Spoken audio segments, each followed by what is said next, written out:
જય માતાજી મિત્રો, આજે આપણે વાસ્તુ પ્રમાણે બેડરૂમના નિયમો જોશું। દરેકના જીવનમાં વાસ્તુનું મહત્વ શું છે તમે જાણો છો કે તમારા શયનખંડમાં ફર્નિચર અને વસ્તુઓની ગોઠવણી અને સંબંધોની સમસ્યાઓ વચ્ચે કોઈ સંબંધ હોઈ શકે?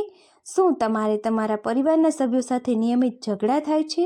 શું તમારા જીવનસાથી સાથેના સંબંધ સુસંગત નથી અથવા તમારા લગ્ન જીવનમાં કોઈ મુશ્કેલીઓ છે? આ માટે પોતાને અથવા કોઈને દોષ ન આપો। તેનું મૂળ કારણ તમારા બેડરૂમ અથવા તેમાં આંતરિક ગોઠવણી હોઈ શકે છે। શયનખંડ માટે સરળ વાસ્તુ તમારા સંબંધની સમસ્યાના મૂળ કારણનું નિદાન કરવામાં મદદ કરે છે। તમારા બેડરૂમમાં કુદરતી ઉર્જાના મુક્ત પ્રવાહને ખલેલ પહોંચાડે છે, તમારી ખુશી અને સુખાકારીને અસર કરે છે। બેડરૂમ માટે વાસ્તુમાં પલંગની દિશા, બેડરૂમમાં મૂકેલો સામાન, બાથરૂમમાં દરવાજાની સ્થિતિ વગેરેનો સમાવેશ થાય છે। કોલમ, બીમ, ખૂણા અને ફર્નિચરની તીક્ષ્ણ ધાર ન હોવી જોઈએ। બેડરૂમ માટે 14 અત્યંત અસરકારક વાસ્તુ ટિપ્સ આપણે જોઈએ। નંબર 1, બેડરૂમમાં વ્યવસ્થિતતા જાળવી રાખો। નંબર 2, આક્રમક પ્રાણીઓનો ફોટો હાજર હોવો જોઈએ નહીં। નંબર 3, બેડરૂમમાં ભયાનક અને આક્રમક મુદ્રામાં ભગવાન અને દેવીઓની કોઈ ચિત્ર મૂર્તિ ન હોવી જોઈએ। નંબર 4, બેડરૂમમાં કોઈ પણ અરીસો ન હોવો જોઈએ। નંબર 5, બેડરૂમના દરવાજા આગળ અરીસો હોવો જોઈએ નહીં। નંબર 6, બેડરૂમમાં પ્રવેશ કરતી વખતે કોઈ અંતરાયો ન હોવા જોઈએ। નંબર 7, પલંગ બીમની નીચે ન હોવો જોઈએ। નંબર 8, બેડરૂમ અસમાન આકારમાં ન હોવો જોઈએ, દાખલા તરીકે વર્તુળ, અર્ધવર્તુળ, અષ્ટકોણ, પંચકોણ વગેરે। નંબર 9, બેડરૂમનો આકાર ચોરસ અથવા લંબચોરસ હોવો જોઈએ। નંબર 10, તમારા બેડરૂમની દિવાલો પર હળવા અને શાંત રંગોનો ઉપયોગ કરો।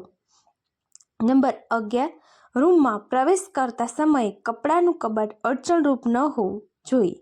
નંબર 12, બેડરૂમમાં માછલીઘર અથવા છોડ ન મૂકશો। નંબર 13, તમારા બેડરૂમમાં નાજુક અને શાંત લાઇટ્સનો ઉપયોગ કરો। નંબર 14, તમારા શયનખંડમાં ખૂણામાં બારી અથવા પ્રવેશ દ્વાર ન હોવા જોઈએ, તેનાથી સકારાત્મક ઉર્જા આવશે અને ઘરની નકારાત્મકતા દૂર થશે।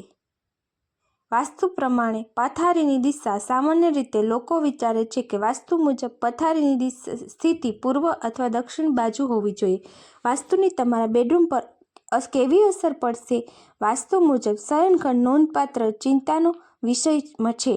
સૂવા માટે તમારા બેડરૂમનું વાતાવરણ સુખદ અને આરામદાયક હોવું જરૂરી છે। શાંતિ અને સુમેળ જાળવવા માટે શયનખંડ માટે યોગ્ય વાસ્તુ પર આધાર રાખવો મહત્વપૂર્ણ છે, કારણ કે તો જ તમે તમારી ચિંતાઓમાંથી નિવૃત્ત થઈ કોઈ પણ તણાવ વિના સૂઈ શકશો। શયનખંડમાં વાસ્તુનું પાલન ગાઢ ઊંઘની ખાતરી આપે છે, જે ચિંતામુક્ત જીવન જીવવા માટે નિર્ણાયક છે। રૂમ બનાવવા અને આઉટલાઇન કરતી વખતે વાસ્તુ અનેક પરિબળોને ધ્યાનમાં લે છે। તમારા બેડરૂમમાં તમારી આસપાસ હકારાત્મકતા સર્જવા માટે વાસ્તુ વિજ્ઞાન અને પદ્ધતિ વિજ્ઞાન પાસે ઘણી માર્ગદર્શિકા છે। સામાન્ય રીતે દરેક જણ વિચારે છે કે બેડરૂમની યોગ્ય સ્થિતિ દક્ષિણ પશ્ચિમમાં છે। વાસ્તુ મુજબ સામાન્ય માન્યતાને રદબાતલ કરવી જોઈએ। નંબર 1, માસ્ટર બેડરૂમનો ઉપયોગ ફક્ત વિવાહિત યુગલો દ્વારા કરી શકાય છે। નંબર 2, જોડાયેલ બાથરૂમ પશ્ચિમ કે ઉત્તર દિશામાં હોવું જોઈએ। નંબર 3, બેડ બાથરૂમનો સીધો સામનો ન થવો જોઈએ। બેડ અને બાથરૂમનો સીધો સામનો ન થવો જોઈએ। નંબર 4, દક્ષિણ દિવાલ પ્રવેશ ટાળવું જ જોઈએ। નંબર 5, બેડરૂમનો દરવાજો સિંગલ શટરનો હોવો જ જોઈએ। નંબર 6, પૂર્વ અને ઉત્તર દિવાલો બેડરૂમની બારી માટે સારી છે। નંબર 7, બેડરૂમનો દક્ષિણ પશ્ચિમનો ખૂણો એ કપડાના કબાટ માટે શ્રેષ્ઠ સ્થળ છે। નંબર 8, ડ્રેસિંગ ટેબલ ઉત્તર અથવા પૂર્વ દિવાલે મૂકવું આવશ્યક છે।